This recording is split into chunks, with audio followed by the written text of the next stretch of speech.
अब देख क्या रहा, जाना। अभिनव को उस नौकर की बात पर गुस्सा आ रहा था कि तभी अभिनव का फोन बजा और स्क्रीन पर नंबर देखकर अभिनव चौंक गया, क्योंकि नंबर दुबई का था। अभिनव ने फोन पिक नहीं किया था और फटाफट पैसे, सामान की लिस्ट और झोला उठाकर साइकिल से बाजार चला गया। सब्जी मंडी में अभिनव को फिर से दुबई से वो कॉल आ रहा था, लेकिन अभिनव ने कॉल को रिसीव नहीं किया और आगे जाने लगा। तभी गज्जू भाई ने उसको रोका। गज्जू भाई उस एरिया का लोकल गुंडा था। उस गुंडे ने अभिनव को भांप लिया कि वो पप्पू जैसा लड़का है, इसलिए वो उसे और छेड़ने लगा। क्या बे सूरदास, मुझसे टकराने की हिम्मत कैसे हुई भी तेरी? बेटा, अब तो गज्जू भाई से टकरा ही गया है, तो इसका हर जाना तो तुझे भुगतना पड़ेगा। अभिनव उसे इग्नोर करके आगे बढ़ने लगा कि तभी गज्जू भाई ने उसे मारकर गिरा दिया। क्यों कर रहे हो आप लोग ये? साला भाई, ये तो वही घर जमाई है जिसकी एक खूबसूरत बीवी और वो अरबपति है। भाई, इसके घर में मेरा छोटा भाई नौकर है। ये बात। अभिनव इस इंसल्ट को बर्दाश्त करके सर झुकाकर आगे जाने लगा, लेकिन तभी गज्जू भाई ने उसकी कॉलर पकड़ा और बोला, फिर तो हम इसकी अरबपति बीवी को और पार्टी मनाएंगे अनन्या के साथ। ये सुनकर सभी गुंडे ठहाके मारकर हंसने लगे कि तभी अभिनव का फोन फिर बजा। क्या बे, तेरी डार्लिंग का फोन है क्या? जरा मैं भी तो सुनूं इसकी मीठी मीठी आवाज। आप लोगों को मुझे जो बोलना है बोल लो, बट ये फोन मत उठाना। ऐसा बोलते ही गज्जू भाई ने जरा भी देर नहीं की। हेलो अनन्या बेबी, बोलो। पर इसके बाद उस फोन पर गज्जू भाई से सामने वाले ने जो कहा, उसे सुनकर गज्जू भाई थर थर कांपने लगा और पसीना पसीना होकर अभिनव के सामने लोट लगाकर बोलने लगा, हमें माफ कर दो भाई। अरे मैंने पहचानने में गलती कर दी आपको। तभी वहां धूल उड़ने लगी और सबने सामने देखा कि 3 काले शीशों वाली काले ही रंग की बड़ी बड़ी और महंगी गाड़ियां उन गुंडों के सामने आकर रुक गई।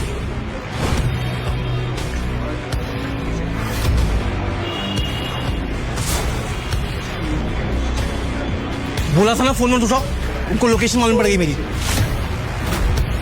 बाइक चालू कर, बाइक चालू कर। इतना कहते ही अभिनव उसमें से एक गुंडे के साथ बाइक से निकल गया। आसपास के लोग खड़े होकर यही सोच रहे थे, क्यों फोन उठाते ही आई ब्लैक कार्स।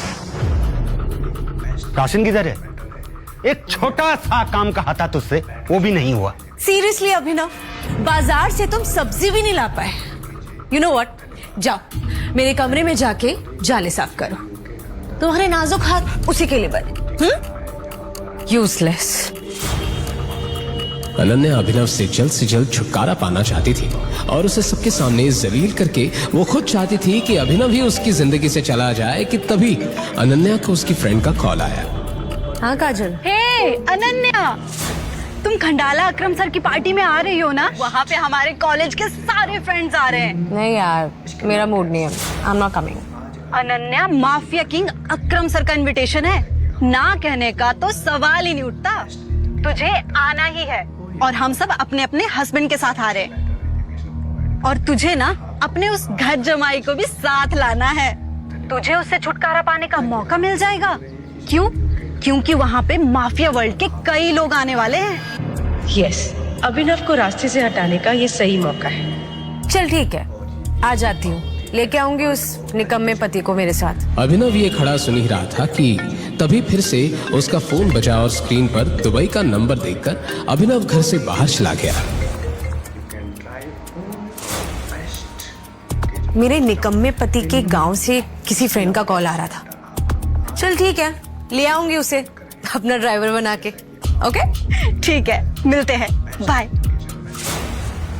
और अब खंडाला में कुछ ऐसा होने वाला है जो अनन्या के भी होश उड़ा देगा।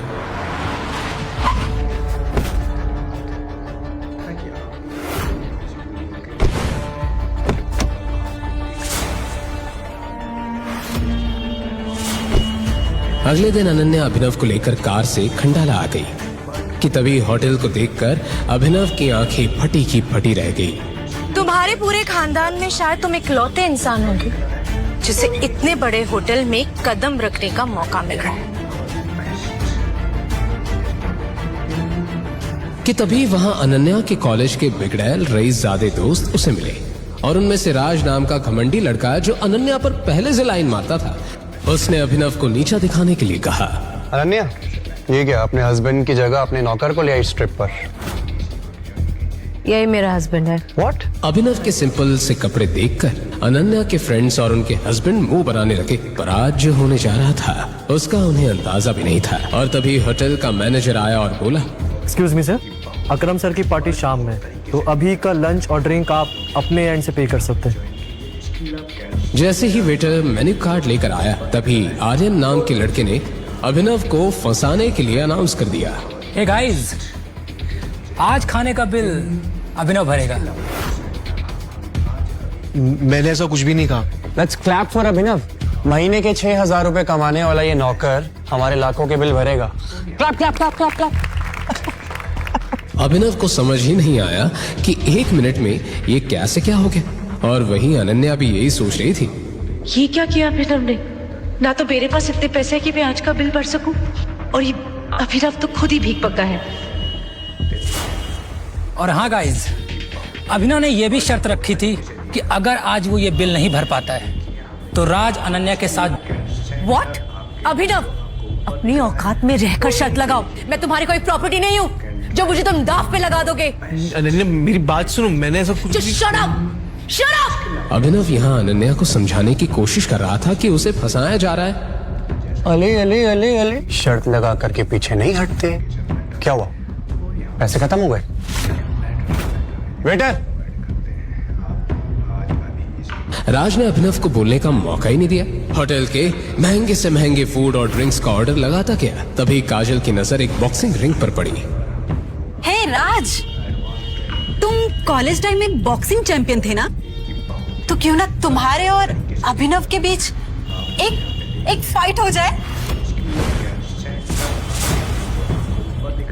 जब तक हमारा खाना आता है तब तक हमारा एंटरटेनमेंट भी हो जाएगा। ये सुनते ही सबके कान खड़े हो गए, क्योंकि राज वाकई बॉक्सिंग का वो खिलाड़ी था जिससे दूसरे कॉलेज वाले भी कांपते थे, और राज ने अब तक 25 लोगों की नाक तोड़ी थी। तभी अभिनव का फोन बजा।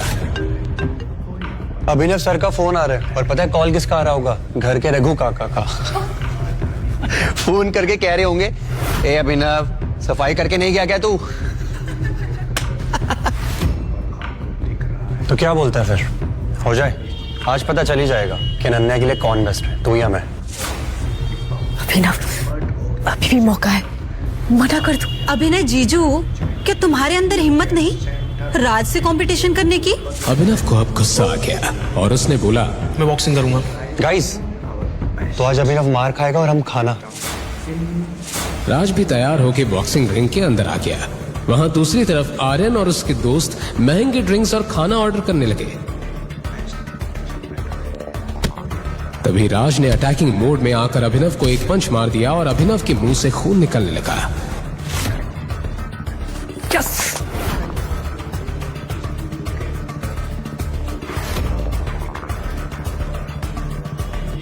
इसके बाद लगातार राज अभिनव को पंच मारता रहा और उसे हाथ उठाने का मौका ही नहीं दिया, और सभी को यह लग रहा था कि अब तो अभिनव का काम तमाम हो जाएगा कि तभी अभिनव नीचे गिर गया। बस करो अभिनव, हार मान जाओ और बाहर आओ अभी। अनन्या के इतने कहते ही बॉक्सिंग रिंग के बाहर रखा अभिनव का फोन बजने लगा।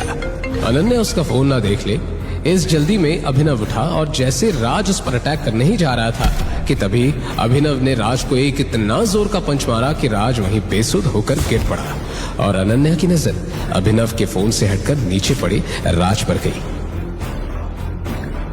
बॉक्सिंग चैंपियन राज को अभिनव ने एक ही झटके में गिरा दिया।